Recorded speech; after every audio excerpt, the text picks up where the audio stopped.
মুখের ক্যান্সারের প্রবণতা কিন্তু দিনকে দিন বেড়ে যাচ্ছে এবং বাংলাদেশে এই মুখের ক্যান্সারে আক্রান্ত রোগীর সংখ্যা দিনকে দিন বেড়ে যাচ্ছে এবং এই যে দীর্ঘ সময়ের যে চিকিৎসার যে অপেক্ষা, এই অপেক্ষার তালিকাও কিন্তু বেড়ে যাচ্ছে এবং সেই পরিমাণে কিন্তু আসলে দেশের স্বাস্থ্য সেবার যে এই মুখের ক্যান্সারের জন্য যে আমরা স্বাস্থ্য সেবা দিব সেই সংগঠন বা সেই যে সংস্থাগুলো কিন্তু অত ভালোভাবে বাড়ছে না। সো আমাদের প্রত্যেকেরই উচিত হচ্ছে যে মুখের ক্যান্সারকে আগে ক্যান্সার প্রবণতাকে কিভাবে আমরা নিয়ন্ত্রণ করতে পারি সেই ব্যাপারে হচ্ছে লক্ষ্য দেওয়া।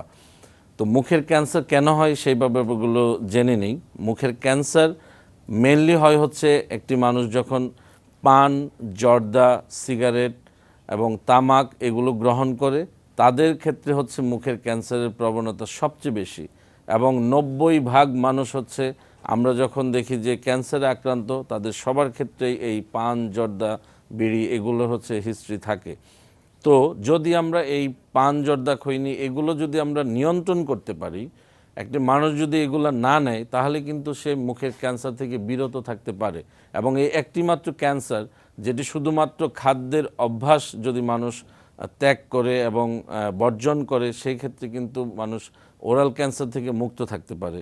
তো এখন আসুন দেখি যে ওরাল ক্যান্সার যদি হয়ে যায় তাহলে আপনি কোথায় ট্রিটমেন্ট নেবেন। ওরাল ক্যান্সার যদি হয়ে যায় তাহলে ম্যাক্সিলোফেশিয়াল সার্জনের কাছে যান। দেশের যেসব সরকারি হসপিটালে ম্যাক্সিলোফেশিয়াল সার্জারির সেবা রয়েছে সেখানে গিয়ে দ্রুত পরীক্ষা করে তারপরে হচ্ছে ওরাল ক্যান্সার ডায়াগনোসিস করে খুব দ্রুত আপনি চিকিৎসা নিতে পারেন। আর আমাদের দেশে এখন প্রত্যেকটি ডিপার্টমেন্টেই আমাদের দেশে স্বয়ংসম্পূর্ণ এবং সকল ধরনের চিকিৎসা এই দেশে আছে। এই দেশের মানুষের উপরে, এই দেশের ডাক্তারের উপরে আস্থা রাখুন এবং দেশের চিকিৎসা দেশেই করুন।